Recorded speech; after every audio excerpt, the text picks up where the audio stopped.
Hola, ¿cómo están? Bueno, espero que muy bien. Les vamos a grabar algunas clases porque, bueno, no vamos a llegar a darlas debido a los paros universitarios a los cuales estamos adhiriendo. Como ustedes sabrán, la situación económica está empezando a ser desde hace 3 años que viene empeorando, pero eh, ahora está siendo de emergencia.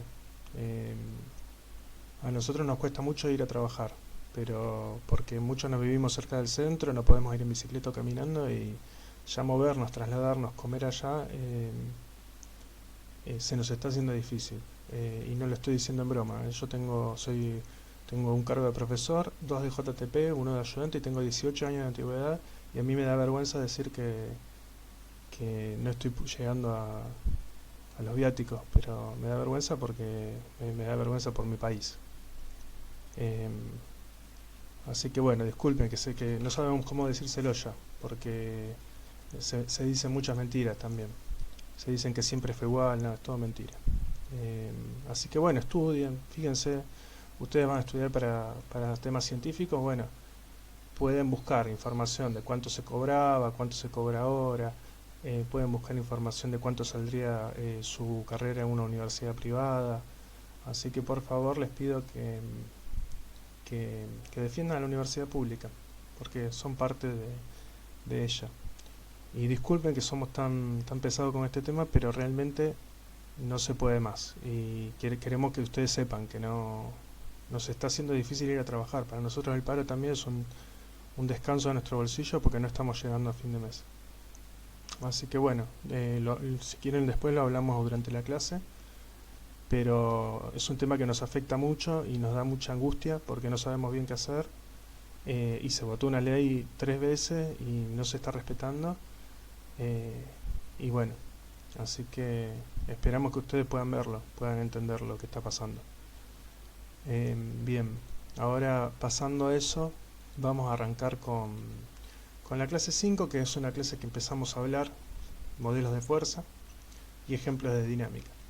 Como para darles una idea de dónde estamos parados, ¿no?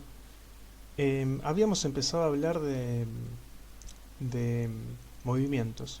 Movimientos en el tiempo, ¿no? Que son cambios en la posición en función del tiempo, ¿no? Entonces hablamos del espacio, del tiempo y habíamos descrito dos tipos de movimiento. Uno era el MRU y el MRV, es decir, con aceleración, con cambio de velocidad y con velocidad constante.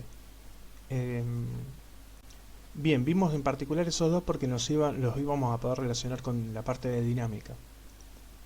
Eh, Ese núcleo en general es un núcleo que se toma en el parcial como un núcleo aparte, como dos problemas de MRV perdón, un problema de MRU o MRV, en el cual ustedes tienen que saber utilizar las ecuaciones. Las ecuaciones de MRU es x es igual a x0 más v0 por t, y MRV es con la aceleración x es igual a x0 más v0 por t más un medio de la aceleración por el tiempo al cuadrado. Y podría ser que el movimiento sea en dos dimensiones, es decir, que tengan por ejemplo un movimiento, un MRU en X y un MRV en Y, por ejemplo un tiro oblicuo. Eso lo van a tener que manejar, es decir, cómo son las ecuaciones de un, de un movimiento rectilíneo uniforme y uniforme variado, y manejarlo en dos dimensiones, es decir, en el plano. Eso eh, en general se evalúa como uno de los primeros ejercicios del parcial, así que ese es un tema, ¿no? Un bloque. Otro bloque es las ecuaciones de Newton. O sea, el bloque 1 de cinemática, uno lo podría preguntarse cómo se mueve un objeto, ¿no?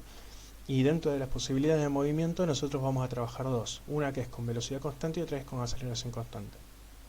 En el núcleo de dinámica, cuando vemos las leyes de Newton, ya nos preguntamos por qué se mueve el objeto, en el sentido de qué es lo que hace que ese objeto cambie su velocidad o cambie su estado de movimiento. Para nosotros el estado de movimiento va a estar dado por la cantidad de movimiento. Y ya habíamos visto que algo que hace que cambie la cantidad de movimiento de un objeto es una fuerza. Y entonces empezamos a ver cómo se relacionaban, qué eran las fuerzas y cómo se relacionaban con el movimiento del objeto de estudio, y llegamos a la segunda ley de Newton, que nos dice que la suma de las fuerzas totales sobre un objeto de estudio nos va a decir cómo es el cambio en la velocidad o en la cantidad de movimiento, y si la masa es constante nos da la masa por la aceleración. Entonces estamos relacionando las interacciones del entorno con un cambio en la cantidad de movimiento de nuestro objeto de estudio. Y ese cambio matemáticamente se expresa con una derivada, esa derivada es la que nos da la aceleración, nos dice cómo cambia la velocidad. Bien, la tercera ley de Newton nos decía que las fuerzas nunca vienen solas, sino que vienen de a pares. Es decir, que no hay fuerzas únicas, sino que hay interacciones. Es decir, que si un objeto interactúa, el objeto A con el objeto B, hay una interacción entre del objeto B al objeto A igual y contrario, que es lo que se conoce como par acción y reacción, o nosotros en este contexto lo llamamos par interacción, porque no es que viene uno y después el otro, sino que vienen juntos. Esto es lo que ya se llama dinámica, y bueno, y uno se podría preguntar, bueno, si yo conozco las interacciones que van del lado de la ecuación donde están todas las interacciones con el entorno, ¿yo puedo saber cómo es la aceleración del objeto de estudio? Sí. Bueno, ¿y cómo modelo las fuerzas que hace el entorno? Y eso es ese es el tema de esta presentación, es decir, estamos todavía en lo que se llama dinámica, la segunda ley de Newton, y vamos a empezar a modelar esas fuerzas con el entorno para poder saber cómo se mueve el objeto de estudio. Esto ya lo hicimos casi todo, ya dimos esto, pero bueno, se lo subo de vuelta por si les quedan dudas. Bueno, las fuerzas que vamos a ver son la fuerza peso, la componente normal, la componente de fricción o de rozamiento, la fuerza elástica todavía no la vimos en el clase, y la tensión, que es la fuerza que hace una cuerda cuando tira. Bien, y no dice acá, pero también vamos a hablar de la fuerza de gravitación universal. Bueno, recuerden que las fuerzas cuando son colineales se pueden sumar rápidamente. Por ejemplo, en el caso A 5,5 son 10 newton, en el caso B 5 menos 3, porque la de 3 newton apunta hacia el otro lado, nos da 2 newton hacia la derecha. Pero si no son colineales, ¿sí?, nos va a quedar una fuerza que la podemos expresar como un par ordenado, 6 newton en X, punto y coma, 5 newton en Y, ¿no? Entonces es importante recordar que las fuerzas son vectores. Por lo tanto, necesitamos describirlas como un vector. Bueno, estos son los modelos de fuerza que vamos a ver. La fuerza gravitatoria entre dos cuerpos masivos, que por ahí la vemos medio a lo último porque tiene su complejidad. La fuerza peso en la superficie terrestre. La fuerza de contacto con una superficie o componente normal. La fuerza de rozamiento o componente de rozamiento estática y dinámica. Y fuerza de resorte o elástica. Ya vimos parte de esto en el curso, ¿no? Primero, la fuerza peso. La fuerza peso es una fuerza que apunta hacia el centro de la Tierra, pero es una fuerza en la cual nosotros estamos en la superficie de la Tierra y va hacia abajo, ¿no? No la pensamos en coordenadas polares, acá uno la pensaría en coordenadas polares, ¿no? Va en R, ¿no?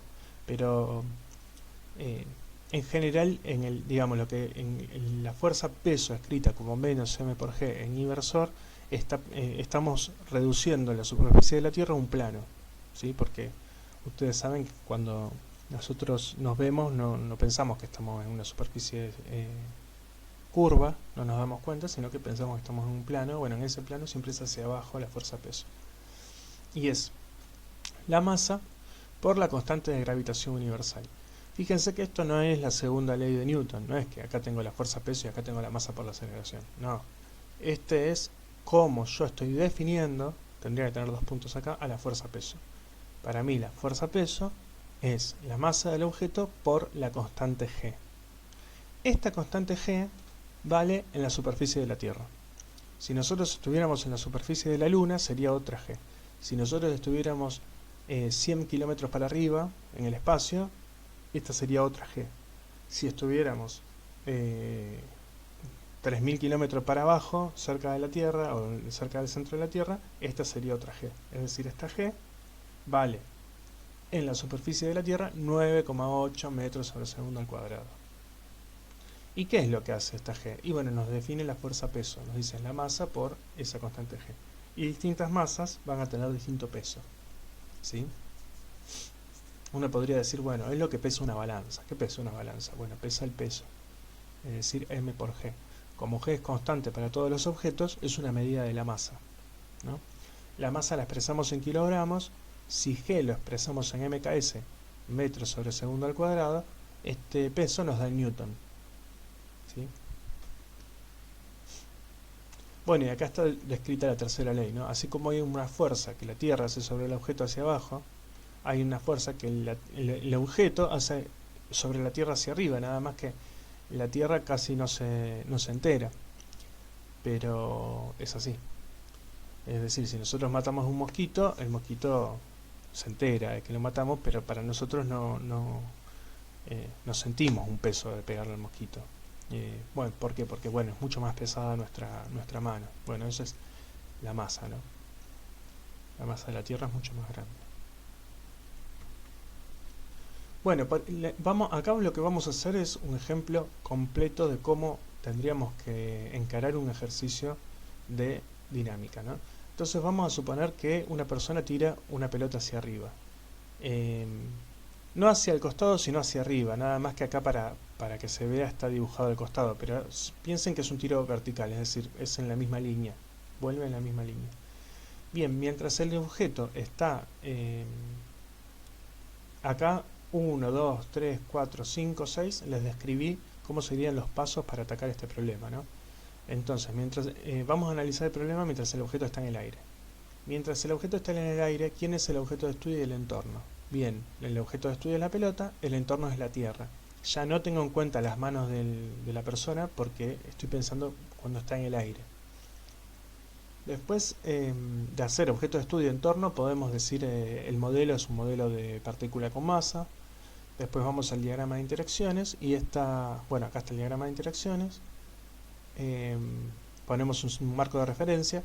Vamos a poner un marco de referencia con un eje Y hacia arriba y un eje X hacia el costado. Y en ese marco de referencia vamos a describir las fuerzas. Y la única fuerza que hay es la fuerza peso, que es hacia abajo, entonces está representada por esta flecha blanca que está acá. Después de hacer eso vamos a la segunda ley de Newton y ponemos sumatoria de fuerzas es igual a masa por aceleración. Bien, a mí en particular me es más útil, y a ustedes seguramente también, desglosarla en componentes. Componente X o componente Y.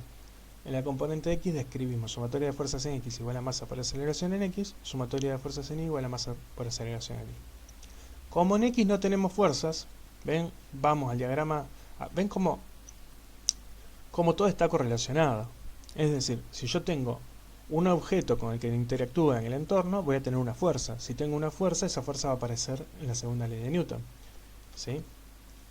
Bien, entonces, como la fuerza está en Y y no en X no voy a tener fuerzas, la sumatoria de fuerzas va a ser 0, por lo tanto la aceleración en X va a ser 0, por lo tanto la velocidad va a permanecer constante. Si la velocidad en X es 0, porque no se mueve inicialmente en 0, va a estar en reposo en X.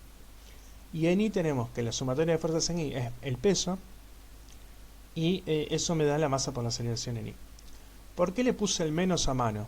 ¿Por qué le puse el menos a mano? Porque en general cuando describimos una fuerza sin su vector, sin el vector arriba, sin la flechita arriba, es que nos estamos refiriendo al módulo.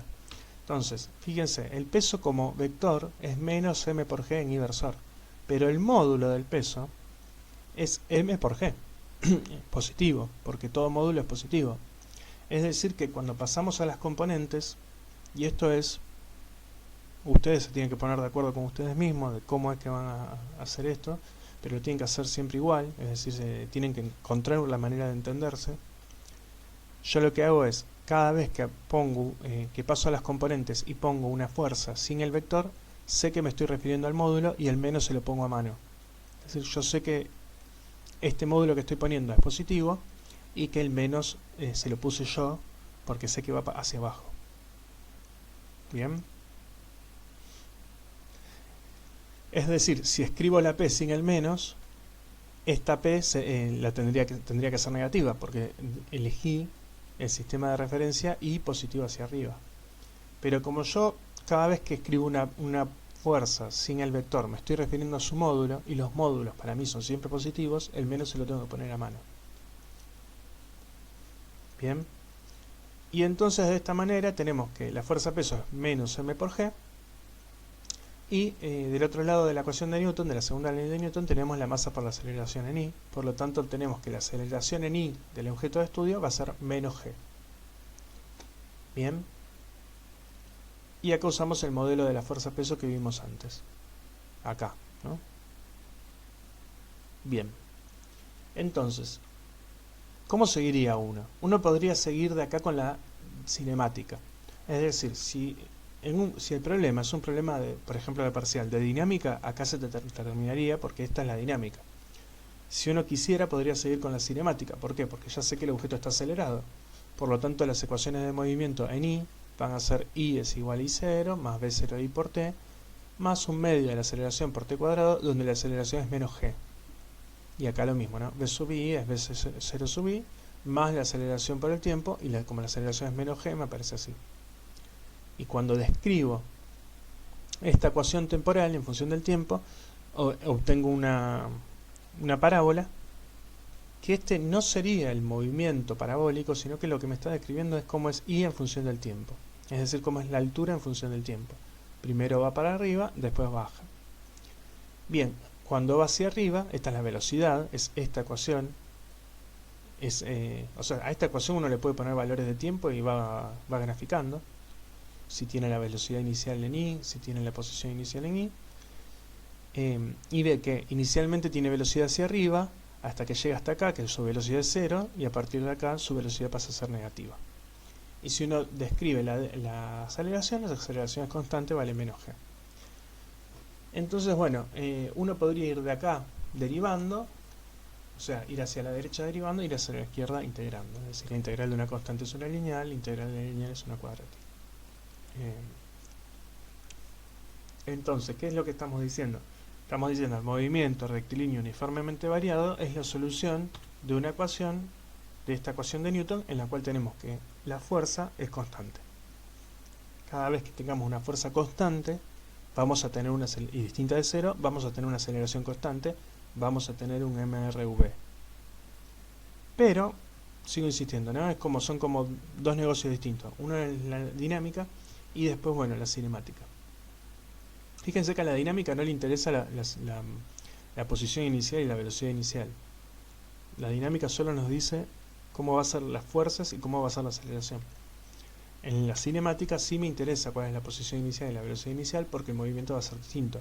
Es distinto que la persona deje caer la pelota a que la lance para arriba. Bien. Bien, acá hay una pregunta, ¿no? Si tiro un martillo y una pluma en la luna, ¿qué toca primero el suelo? Que esta es la actividad que hicieron las compañeras que son adscriptas, ¿no? Acá hay un video, que no sé si se va a ver, en el que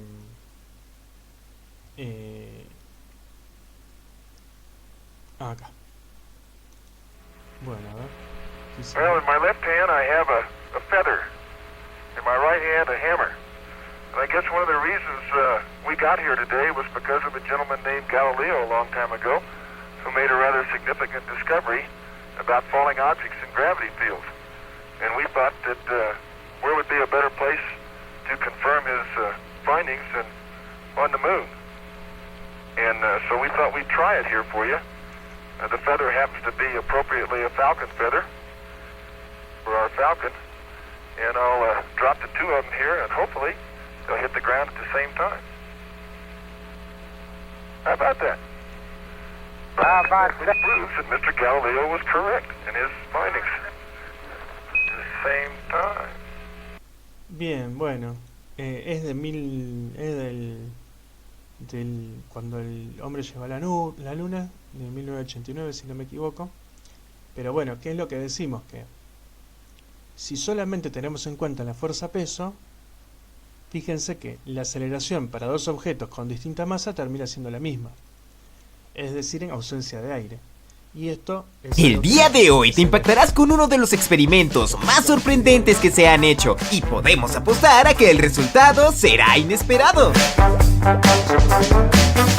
Todos hemos escuchado algo acerca de la caída libre, ya sea por la escuela o por películas, pero el día de hoy llevaremos este concepto a otro nivel. La caída libre la experimentamos todos los días. Es tan simple como dejar caer un objeto y ver el efecto que resulta gracias a la gravedad. Como sabes, según el tipo de objeto y según su peso, forma y tamaño, caerá a una velocidad diferente al resto. Porque claramente no es lo mismo tirar una hoja de papel que tirar un martillo. ¿O sí lo es? Bueno, el día de hoy veremos cómo el físico Brian Cox pone a prueba esta teoría, y para ello se realizará este experimento en esta base especializada creada por la NASA. Se dejarán caer un par de plumas junto con una bola de boliche para ver cuál de los dos caerá primero. Puede que el resultado parezca evidente, pero créenos, no es así. Antes de ver esta prueba, coméntanos, ¿cuál de los dos caerá primero? La respuesta correcta recibirá un corazón.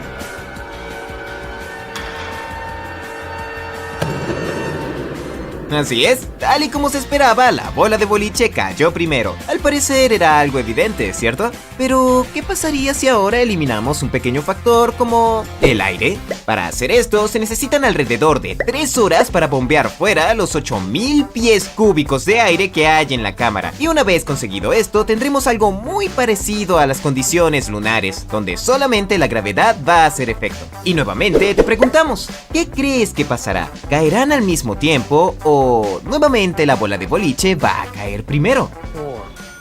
Cameras on. 2. 1. Release.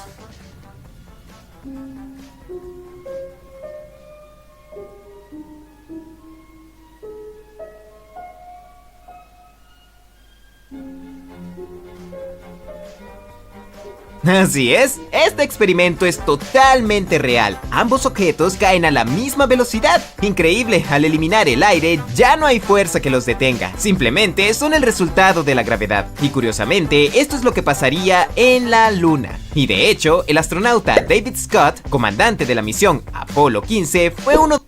Bueno, eso es lo que acabamos de ver. Bueno, entonces lo que estamos viendo acá es que efectivamente este modelo de la fuerza-peso es un modelo que es muy útil porque nos dice que la aceleración para cualquier objeto que está en la superficie de la Tierra va a ser constante, y es lo que se observa en ausencia de aire. Si tenemos aire, tendremos que agregar la fuerza del aire, y eso depende de la forma del objeto, si el objeto es pesado, es más pesado o no. Eso sí va a depender de en realidad de la forma, del volumen, de varios, ya no es tan fácil describir esa fuerza, pero es posible. Bien. Esto, bueno, otro ejemplo es el tiro parabólico, en el cual, ¿por qué les doy este ejemplo?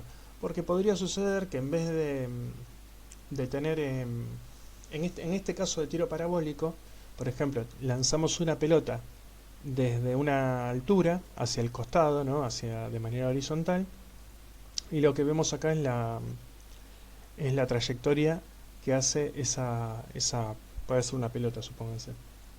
Es decir, acá hay vectores, porque estamos viendo como si fuera un mapa, estamos viendo hacia dónde va la pelota inicialmente y hacia dónde termina, ¿no?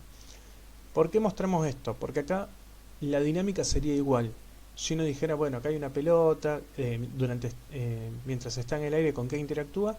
Interactúa solo con la Tierra, es decir, que la aceleración va a estar sobre el eje Y. ¿Y por qué nos interesa? Bueno, porque vamos a ver que hay una aceleración en el eje Y, es decir, hay un MRU en el eje Y, pero en el eje X la velocidad se mantiene constante.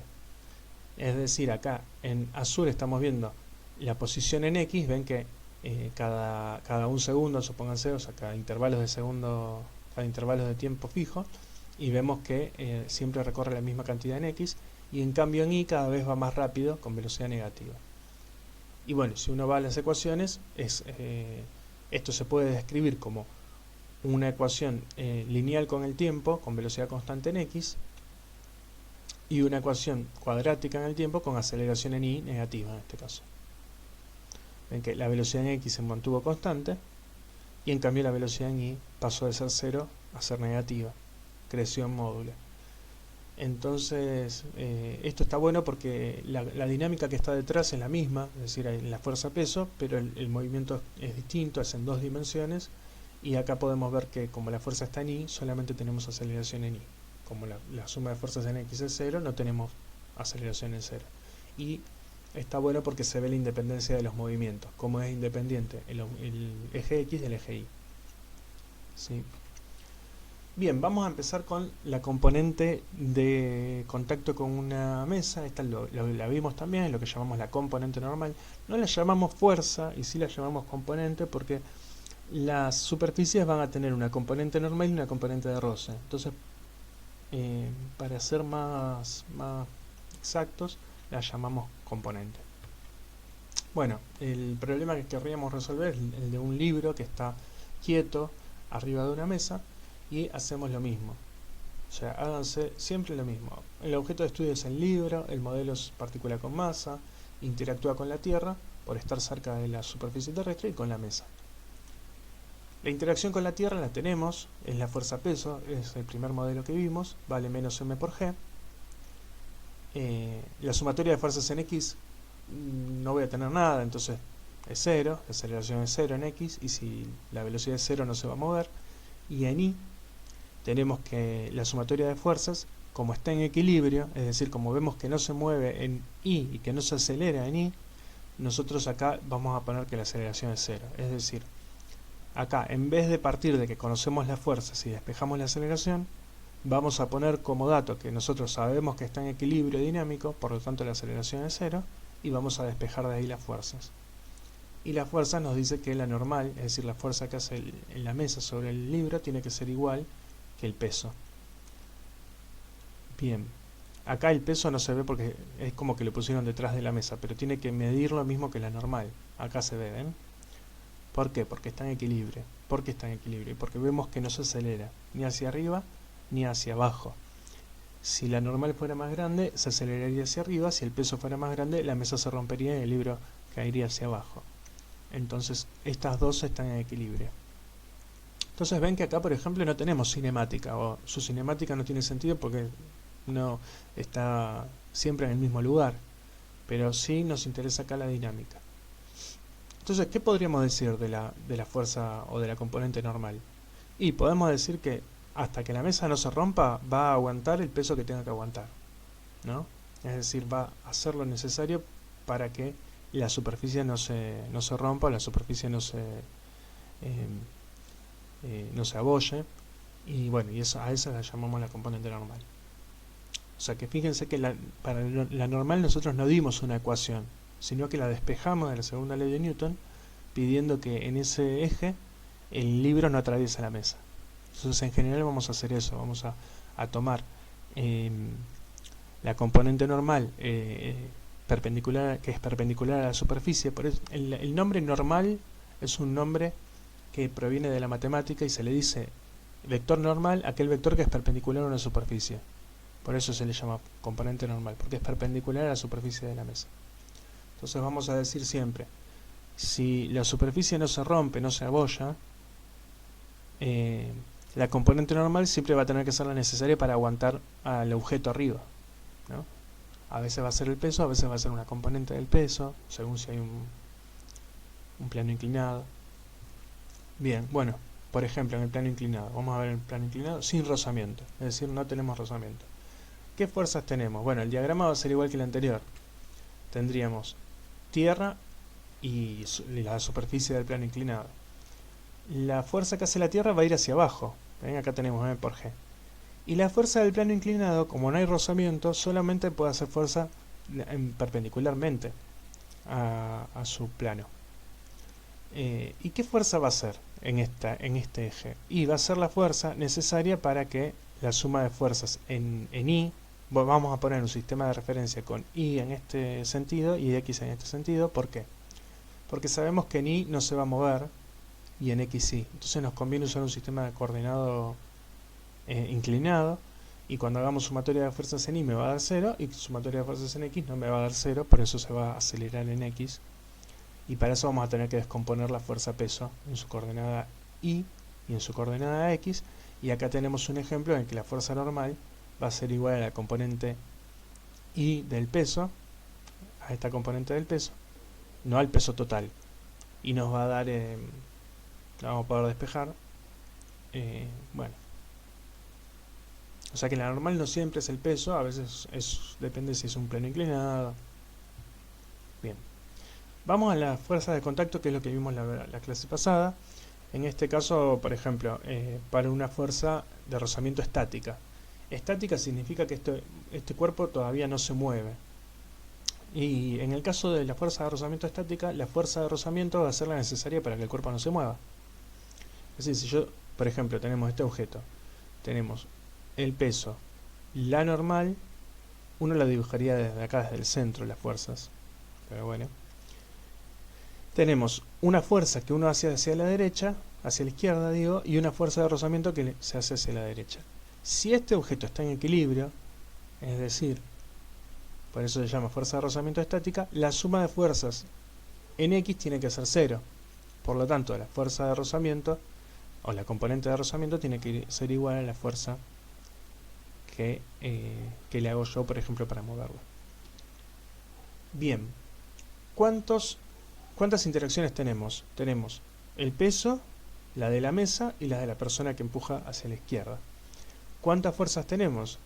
Bueno, acá aparecen 4 flechas, pero el peso es la fuerza que la Tierra hace sobre el objeto. La fuerza F es la fuerza que le hago yo al objeto para moverlo, y estas dos en realidad son una sola fuerza, es la fuerza que hace la superficie sobre el objeto, y tiene una componente normal y una componente de rozamiento. Por eso la llamamos componente, porque si no, no tiene sentido que tengamos 4 interacciones cuando en el diagrama de interacciones pusimos 3 cosas. ¿Se entiende? Entonces, de vuelta, para las fuerzas que va a ser la superficie, en general va a tener 2 componentes. Una componente normal, que es perpendicular a la superficie, y una componente de roce, que es paralela a la superficie. Esta componente de roce, que está en X, va a tener que ser igual a la fuerza F que le haga. ¿Por qué? Porque está estático. Ahora, yo empujo, llega un momento donde se empieza a mover el objeto. ¿Se entiende? Hay un momento donde se empieza a mover. Ese momento en el que se empieza a mover es cuando yo rompo la fuerza de rozamiento estática máxima.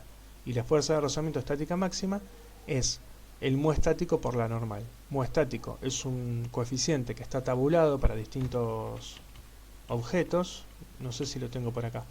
Por ejemplo, acá está mu estático, por ejemplo, para acero y hielo, para acero y teflón, que es muy chiquito, ¿ven? Teflón y teflón. Mu estático para hielo y hielo, es decir, hielo arriba de hielo, es muy chiquito. Y por ejemplo, para madera y cuero ya es más grande. Para caucho, que es caucho y cemento, que es una goma, ya es mucho más grande. Entonces fíjense, este mu estático me dice qué tan fácil es mover un objeto que está arriba de una superficie y tiene fuerza de rozamiento estática. ¿Sí? Es mucho más fácil mover acero sobre hielo que mover caucho sobre cemento. Eso es, ¿no? Ese sería el mu estático. Y la normal es la fuerza con la que se pegan ambas superficies. Es la fuerza de contacto entre ambas superficies. ¿Cómo uno haría la cuenta acá para calcular la normal? Bueno, tendría que hacer sumatoria de fuerzas en I. En este caso la normal es igual que el peso en módulo. De ahí despeja la normal. Y bueno, con el mu estático. Por ejemplo, un ejemplo que quizá les sea útil. Ustedes quieren mover una biblioteca. No pueden porque está llena de libros. ¿Qué hacen? Le sacan los libros. Bien. ¿Qué están cambiando de esta ecuación? Bueno, el mu estático es el mismo. Bueno, podrían ponerle rueditas. O sea, podrían encerar el piso y tratar de moverlo. Ahí estarían cambiando el mu estático. Pero si no enceran el piso, si no cambian las superficies, cuando yo le saco los libros, estoy cambiando esta normal. Estoy haciendo que el peso sea más chico, por lo tanto la normal va a ser más chica. Y a medida que saco más libros, la fuerza de rozamiento estática va a ser cada vez más chica hasta que yo lo empiezo a mover. ¿Se ve? Bueno, acá hay un ejemplo. Si el coeficiente de rozamiento estático entre el cartón y el cerámico es de 0,43 y se quiere mover una caja de 80 kilogramos de masa, calculen cuál es la fuerza mínima necesaria para moverla. ¿Sí? Consideren a la fuerza horizontal y al plano también horizontal. Entonces acá ustedes calculan la normal, con el mu estático y la normal tienen la fuerza de rozamiento estática máxima y ya saben qué fuerza tienen que hacer. ¿Cómo analizan el problema si la fuerza es menor? Si la fuerza es menor a la necesaria para moverla, ¿qué pasa? cuánto vale en ese caso la fuerza de rozamiento estático. ¿Qué sucede si la fuerza que se realiza es mayor? Entonces, el A es calculen la fuerza de rozamiento estática máxima. El B es qué pasa si la fuerza que yo le hago es menor, cuánto vale la fuerza de rozamiento estática si yo le hago una fuerza menor, y qué sucede si la fuerza que yo le hago es mayor. ¿Sí? Entonces yo les digo que traten de hacerlo, traten de hacer esta actividad, les va a salir, háganla. Bien. Bueno, acá está cómo serían las ecuaciones. Lo voy a pasar rápido porque la idea es que lo hagan ustedes, pero bueno, acá tendríamos, ¿no? De vuelta. 3 interacciones, la caja con la mesa, la caja con la tierra, la caja con la fuerza que le hago yo, los modelos de fuerza que estamos utilizando. La fuerza normal y fuerza de rozamiento estático en realidad es una sola fuerza, sería componente normal, componente de rozamiento estático. Porque tengo 3 fuerzas, la fuerza que le hago yo, F, que no la modelo porque tengo que decir cuánto vale o calcularla. Bien. Y acá propongo, como no se mueve en I, no se acelera en I, sumatoria de fuerzas en I vale 0, de ahí despejo la normal, y con la normal podría calcular la fuerza de rozamiento estática máxima, pero en este caso no me importa, porque me dicen todavía no se mueve. Como yo sé que todavía no se mueve, estoy en el caso A, que todavía no se mueve, la fuerza de rozamiento estática es igual que la fuerza que le hago yo. ¿Sí? ¿Hasta cuándo? Bueno, le hago un poquito de fuerza, me hace un poquito de fuerza. Le hago más fuerza, me hace más fuerza. Le hago más fuerza hasta que llego a la fuerza estática de rozamiento estática máxima. Cuando yo le hago más fuerza que la de rozamiento estática máxima, empieza a moverse. ¿Bien? Bien. Bueno, acá sería lo mismo, ¿no? Uno levanta la tablilla hasta que el objeto empieza a moverse. Una vez que empieza a moverse, aparece una fuerza de rozamiento dinámica, es decir, no deja de haber fuerza de rozamiento, porque ambas superficies están en contacto. La fuerza de rozamiento dinámica se va a parecer mucho a la estática, nada más que es constante, no es que va cambiando, no tiene un máximo, sino que es constante, vale, muy dinámico por la normal. Entonces fíjense que es importante calcular la normal. Y el muy dinámico es un poquitito más chico que el muy estático, es decir que en general nos va a costar más sacar algo de reposo que mantenerlo en movimiento. Bien. Bueno, ¿cómo sería el rozamiento dinámico? Se habla de rozamiento dinámico cuando un cuerpo se desplaza sobre otro provocando un rozamiento, una fricción. Por ejemplo, acá vemos las pastillas de freno del auto que frenan contra el disco. Bueno, acá se utiliza la fuerza de rozamiento dinámico, ¿no? El disco y la pastilla de freno rozan entre sí dinámicamente porque se mueve una superficie sobre otra, y la fuerza se podría calcular como muy dinámico por la fuerza con la que se pegan ambas superficies, que es la normal. Y en este caso hay movimiento. En este caso hay movimiento, es decir que en general vamos a tener que la fuerza que uno, por ejemplo en este caso, ¿no? Tenemos una fuerza F para allá. Es el mismo caso que el anterior, pero ahora se empezó a mover.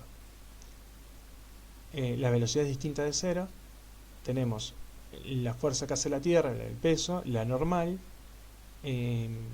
la fuerza, la componente de rozamiento hacia la izquierda y la fuerza hacia la derecha. Si la fuerza que yo le hago es mayor que la fuerza de rozamiento dinámica, va a tener una aceleración neta hacia la derecha. La podría calcular así. ¿Y qué pongo acá en fuerza de rozamiento dinámica? Y pongo muy dinámico por la normal. ¿Y qué pongo en esta fuerza? Bueno, la fuerza que acá o tendría que conocer la aceleración y despejar esta fuerza, o tendría que conocer esta fuerza y despejar la aceleración. Pero una vez que está en movimiento, la ecuación para la fuerza de rozamiento es muy dinámico por la normal. Y es constante, no es que cada vez vale más o cada vez vale menos como la de estática. La estática yo le hacía más fuerza me hacía en contra hasta que rompía, hasta que se comenzaba a mover. Una vez que se comienza a mover, esta fuerza de rozamiento dinámica es muy dinámico por la normal y es constante. Bien. Esto que acabo de decir está descrito acá. Está de vuelta, ¿no? Una persona hace fuerza, hasta antes de llegar a la fuerza de rozamiento estática sigue estática la caja, hasta que le gana la fuerza de rozamiento estática y empieza a moverse. Una vez que empieza a moverse, tenemos la fuerza de rozamiento dinámica. Acá lo mismo, ¿no? La situación estática. Esta es la fuerza de rozamiento, esta es la fuerza que le hacemos nosotros. Le hacemos una fuerza, nos hace la misma fuerza. Le hacemos una fuerza, nos hace la misma fuerza. Es decir, acá estaría estático. Hasta que le hacemos una fuerza, que es la fuerza de rozamiento estática, y ahí empieza a moverse. Una vez que empieza a moverse, pasamos a la dinámica. Y la fuerza de rozamiento dinámica es aproximadamente constante, mu dinámico por la normal. Bien. Bueno, y acá tenemos los coeficientes. Ven que el mu dinámico es más chico que el mu estático. Es decir, es más fácil mantener algo en movimiento que sacarlo del reposo. Para distintas... Fíjense, por ejemplo, hielo y hielo. Mu estático vale 0,1, el mu dinámico 0,03. Bien.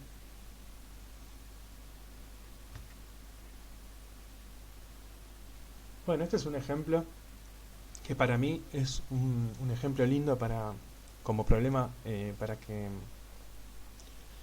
para que ejerciten antes del parcial, por ejemplo, en donde hay un problema de un plano inclinado, donde tenemos a la fuerza peso y a la fuerza que hace la superficie, con sus dos componentes, la componente normal y la componente de rozamiento. Y en este caso vamos a suponer que está en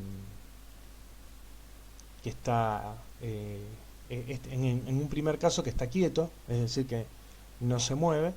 Entonces tendría que haber un equilibrio entre estas dos componentes y la fuerza peso.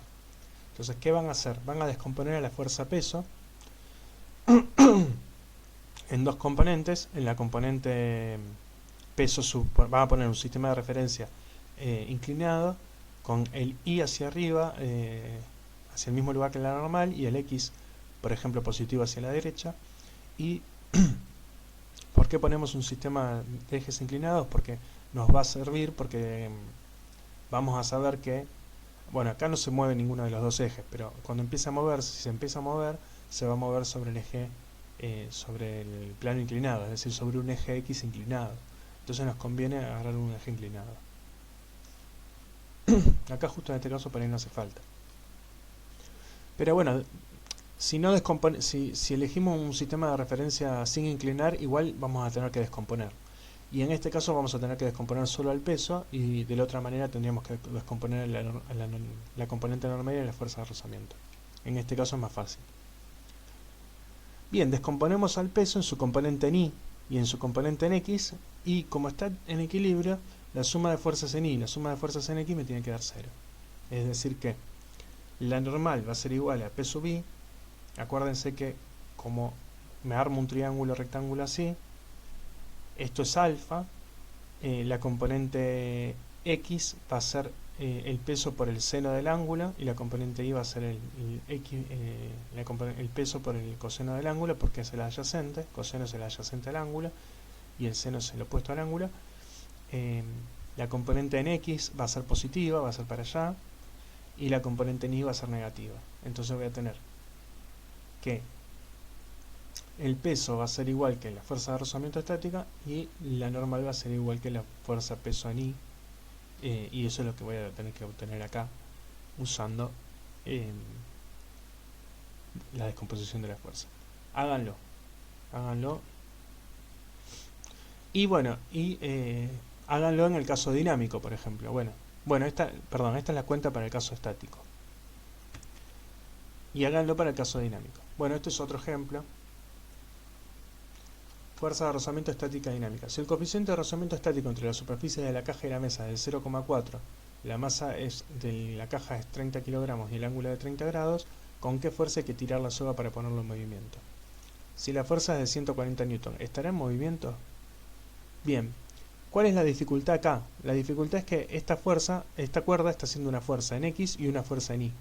Ustedes dirían, che, bueno, la fuerza en Y no me interesa, pero sí les va a cambiar, porque les va a cambiar el valor de la normal, la fuerza en Y.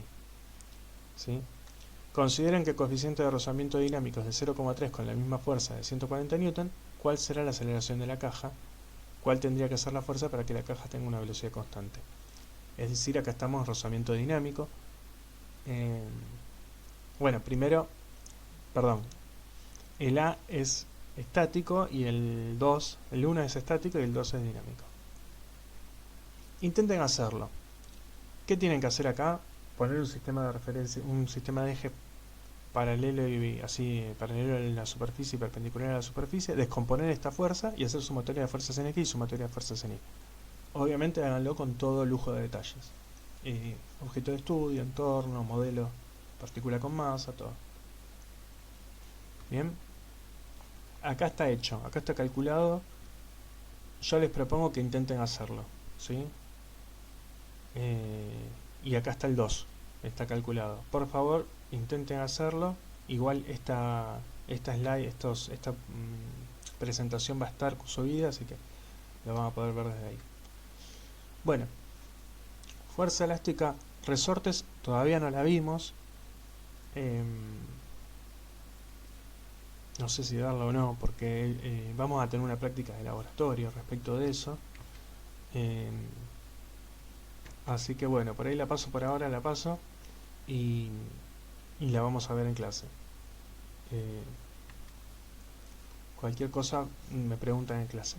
Bueno, y finalmente la fuerza de gravitación universal. ¿Qué sería la fuerza de gravitación universal? Bueno, la fuerza peso es una fuerza que hace la Tierra sobre nosotros. Recién estábamos viendo un martillo y una pluma cayendo en la Luna. Y en la Luna se veía como que caía más lento.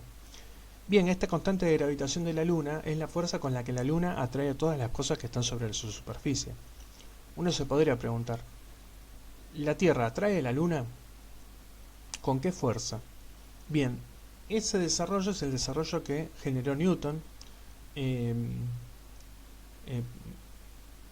que él propone una fuerza entre dos cuerpos masivos que es la fuerza de gravitación universal. Todos dos cuerpos, por tener masa, van a tener una fuerza atractiva entre sí, es decir, cualquier cuerpo con masa que está en presencia de otro cuerpo masivo se atrae con ese cuerpo masivo con una fuerza que es proporcional a las masas y va dividida por el cuadrado de la distancia. Esta es la distancia que hay entre los dos objetos al cuadrado.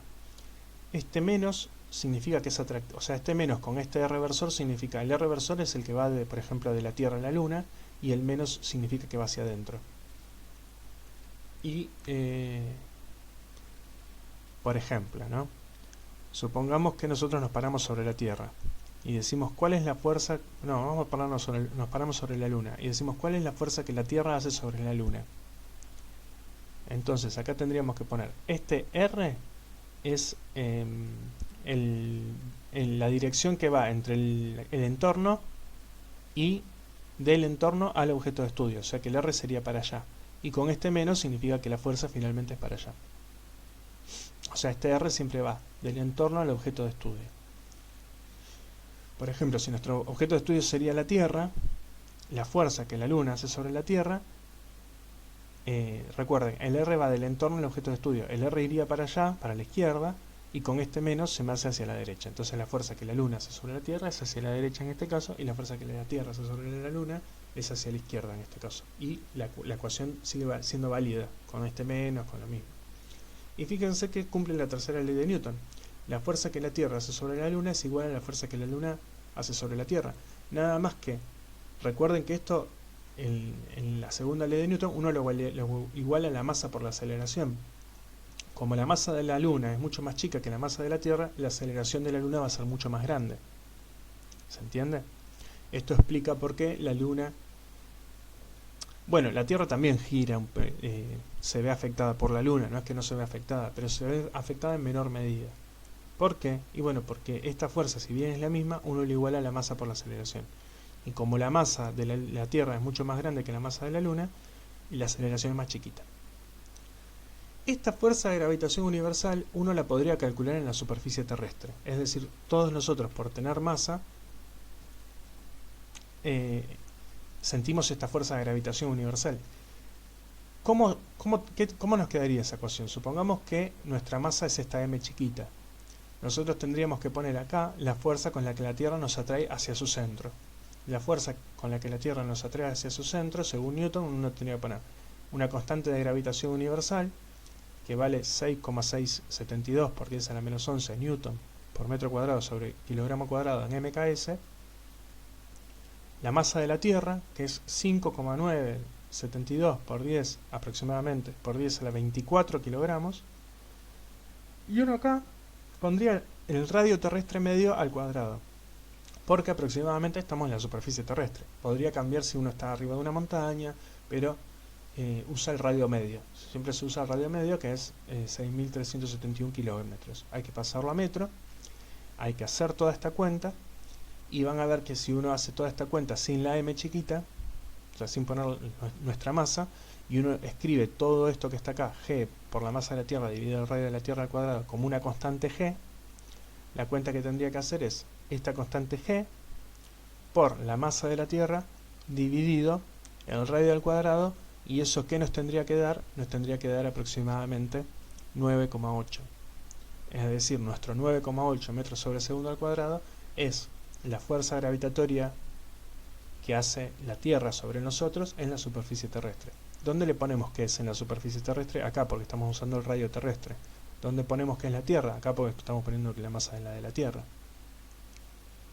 Y entonces estamos viendo que la fuerza gravitatoria se convierte en la fuerza peso cuando estamos en la superficie terrestre. Ahora, si estuviéramos mucho más lejos, por ejemplo, si estuviéramos donde está la Luna, en vez de poner el radio terrestre acá, tendríamos que poner la distancia entre la Tierra y la Luna. ¿Entre qué punto de la Tierra? Entre el centro de la Tierra. Utilizamos un modelo de partícula en el sentido de que pensamos que la Tierra es una partícula que está en el centro de la Tierra. Bien. Bueno, un ejemplo de esto, como yo les decía, esta constante G 9,8 no vale lo mismo en toda la superficie de la Tierra. Hay puntos donde vale un poco más, esto es anomalías, y hay partes en las que vale un poquito más y hay partes en las que vale un poco menos. Es decir, no en todos lados vale menos 9,8, pero aproximadamente es menos 9,8. Bien.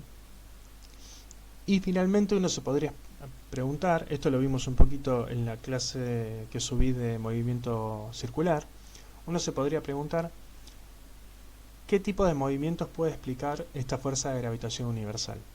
Y bueno, acá lo ve fácil, ¿no? La fuerza de gravitación universal es el peso. ¿Qué tipo de movimiento genera? Un movimiento acelerado hacia abajo. Pero en el caso de la Luna, ¿qué tipo de movimiento genera? Y la Luna ya no se mueve en línea recta hacia el centro de la Tierra, sino que gira alrededor de la Tierra. Y uno podría calcular la aceleración con la que gira porque es lo que llamamos aceleración centrípeta. Entonces, si uno acá coloca la aceleración centrípeta, es decir, la aceleración con la que se genera un círculo alrededor de la Tierra, si bien puede que no sea exactamente circular, sino que sea elíptica, es muy parecida a un círculo. Uno tiene, o sea, esto sería como sumatoria de fuerzas igual a masa por la aceleración. ¿Qué tipo de movimiento genera esta fuerza? Bueno, esta fuerza genera un movimiento circular. ¿Está bien? Es lo que llamamos órbitas circulares. Uno pensaría, la Luna tarda 28 días en dar la vuelta alrededor de la Tierra. ¿Se mueve con velocidad constante? No, no se mueve con velocidad constante, se mueve con rapidez constante. Es decir, la rapidez con la que gira es siempre la misma, pero la velocidad cambia en dirección. Ese cambio de dirección de la velocidad es hacia adentro. Es decir, si esto fuera una piedra, uno la tendría que tener con un hilo para que no se escape. ¿Se entiende? Esa fuerza que tengo que hacer hacia adentro es la masa por la aceleración centrípeta, es la masa por la velocidad al cuadrado sobre r, o la masa por r por la velocidad angular al cuadrado. Es hacia adentro, o sea, es en la dirección de r, del radio vector, pero hacia adentro, y se puede calcular matemáticamente, es menos b cuadrado sobre r o menos r por omega cuadrado, donde omega es la velocidad angular, la velocidad con la que se barre el ángulo. Esto, el omega tiene unidades de radianes por segundo, radianes sobre segundo. En el caso de los movimientos planetarios, la fuerza que iría hacia adentro para que la pelotita no se escape, en este caso sería la fuerza de gravitación. Entonces ahora podemos pensar a la Luna como si fuera que hay algo que la ata a la Tierra, y eso que la ata es esta fuerza gravitatoria. O sea, lo que antes hacía la fuerza que hace este hilo, en este caso la haría esta fuerza gravitatoria. Entonces, si acá colocamos, por ejemplo, la aceleración centrípeta de la Luna, ¿cómo la podemos calcular? Y necesitamos, r sería la distancia entre la Tierra y la Luna, y omega cuadrado sería la velocidad con la que barre el ángulo. Y la velocidad con la que barre el ángulo la podemos calcular porque da una vuelta cada 28 días. Entonces en radianes sería 2pi dividido 28 días. Tenemos que pasar 28 días a segundos. ¿Cuántos segundos son? Calculamos 2pi dividido esa cantidad de segundos y ya tenemos el omega. Se puede calcular esto. Es decir, que podemos verificar que la segunda ley de Newton nos da bien para el caso de la Luna. Si ponemos la masa de la Tierra, la masa de la Luna, la distancia entre la Luna y la Tierra, nos dice aproximadamente cuál va a ser el ciclo lunar. Nos tendría que dar 28 días, ¿no? Hay que pasar toda MKS, que es segundos. Bien, bueno, esto es algo de lo que contaba antes, ¿no? En el video de coordenadas polares, fíjense, mírenlo. En el movimiento circular, recuerden, las coordenadas polares son r-θ. En el movimiento circular el radio es fijo, porque justamente el movimiento circular es que el radio no cambia. La velocidad sí cambia en dirección, pero no en módulo, para una velocidad angular constante. Por ejemplo, para el caso de la Luna, que uno diría, bueno, es cada 28 días da una vuelta. Y en este ejemplo, bueno, L sería cuánto recorre, es R por θ, con θ medido en radianes. Ese es lo que se llama el arco. Cuando uno deriva esta expresión, nos queda que la velocidad es, como el radio fijo, es R por la derivada de θ respecto del tiempo, que es la velocidad con la que cambia el ángulo. A eso llamamos omega o velocidad angular. Si esta velocidad angular es constante, uno podría escribir una ecuación muy parecida a lo que llamamos MRU, pero en vez de x es igual a x0 más b0 por t, θ es igual a θ0 más omega por t, es decir, para el ángulo. Acá lo que estamos diciendo es que el ángulo aumenta linealmente con el tiempo, es decir, que la velocidad angular es constante. Y en este caso, la aceleración centrípeta la podemos calcular poniendo b cuadrado sobre r, o usando esta ecuación, r por omega cuadrado. Estas dos expresiones son la misma, porque provienen de utilizar esta fórmula. Y bueno, esta ecuación es válida también si cada vez va más rápido, es decir, si tenemos aceleración angular constante. Si tenemos, esta no, uno acá tendría que agregar un término de aceleración, pero esta sí es válida, es decir, la velocidad va a cambiar y la aceleración va a ser cada vez más grande, y la fuerza que va a tener que hacer el hilo para sostener la piedra va a ser cada vez más grande hasta que en algún momento se rompa, ¿sí? Pero bueno, en general vamos a ver a lo sumo velocidad angular constante. Lo que sí es importante es esto que les decía, de que entiendan que el movimiento circular es un movimiento con aceleración, ¿no?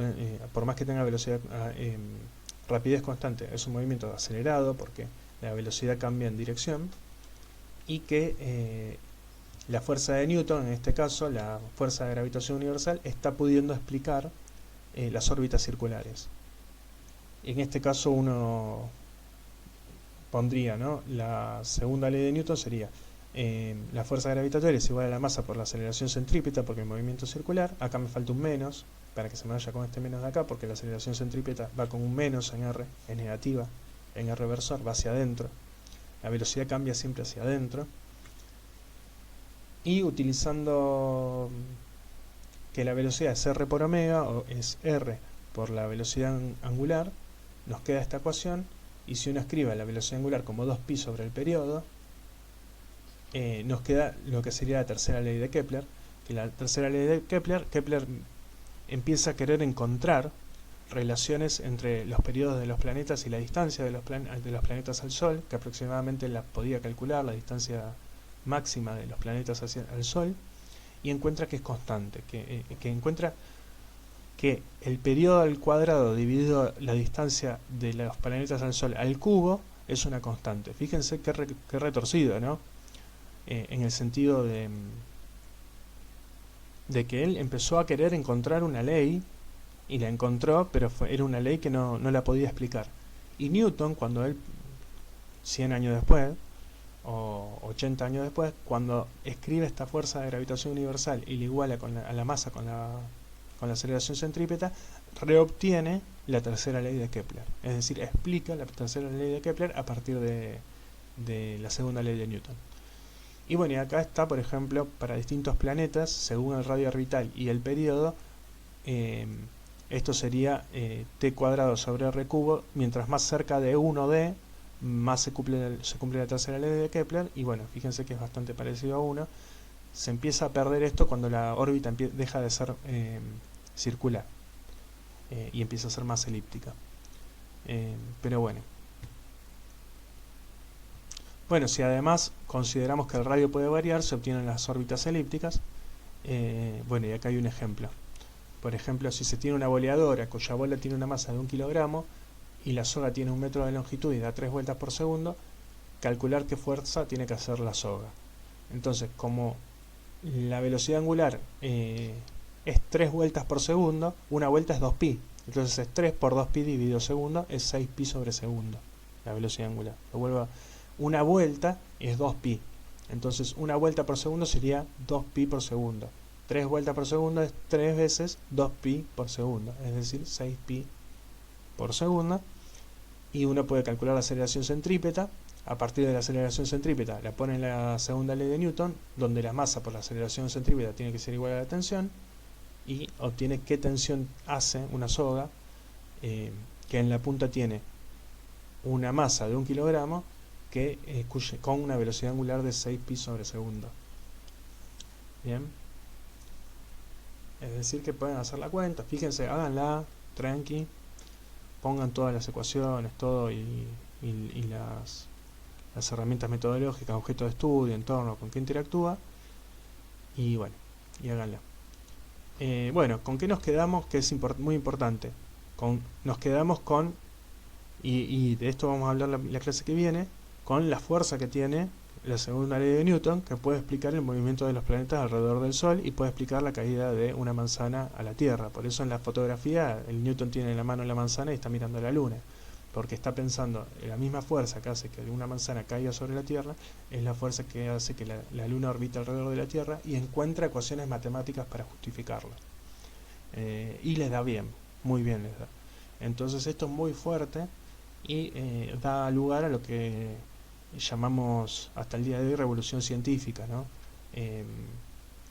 Así que por ahí hablamos un poco de la situación social que se vivía en ese momento, o también epistemológica, ¿no? De qué significaba esto. Fíjense qué fuerte, ¿no? Que en total son pocas ecuaciones. Es la segunda ley de Newton, este modelo de la fuerza gravitacional, y ya con eso podés explicar muchísimos movimientos. Así que bueno, por ahora vamos a terminar por esta presentación. La próxima vamos a hablar un poco del marco histórico en el cual esto sucede, pero bueno, ya la idea es que ustedes se lleven herramientas como para atacar los problemas de dinámica y poder desarrollarlos bien.